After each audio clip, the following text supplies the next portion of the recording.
Alright, it's your boy Ricky D. Spanish, and I got some good news on a bad news time period. Bad news, Charlie Kirk. It's been 33 hours since his death. Good news! We got him. We got the kid that tried to assassinate him. And it's a little relief, but at what cost? That man lives on through all of us. If you don't like him, it's a time maybe you should start. Maybe you should look up what he really stand for. He wasn't a white supremacist. He wasn't a Nazi. He wasn't a hateful man. He had no rhetoric against anybody besides the rhetoric of love, peace, and understanding, and trying to find common ground. So for anybody out there that didn't agree with him, that's fine and dandy.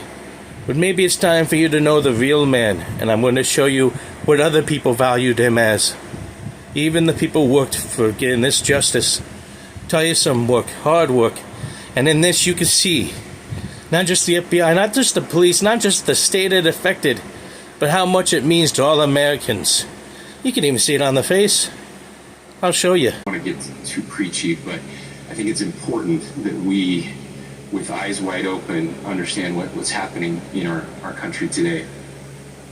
I've heard people say, well, why are we so invested in this? There's violence happening all across our country. One is American hero. Violence is tragic everywhere, and every life taken is a child of God who deserves our love and respect and dignity.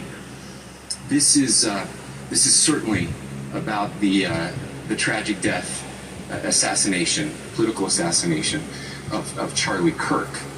But it is also much bigger than an attack on an individual. It is an attack on all of us. It is an attack on the American experiment. It is an attack on our ideals.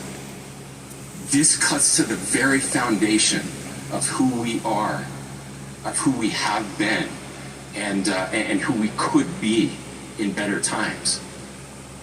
Political violence is different than any other type of violence for lots of different reasons. One, because in the very act that Charlie championed of expression, that freedom of expression that is enshrined in our founding documents, in having his life taken in that very act, makes it more difficult for people to feel like they can share their ideas, that they can speak freely.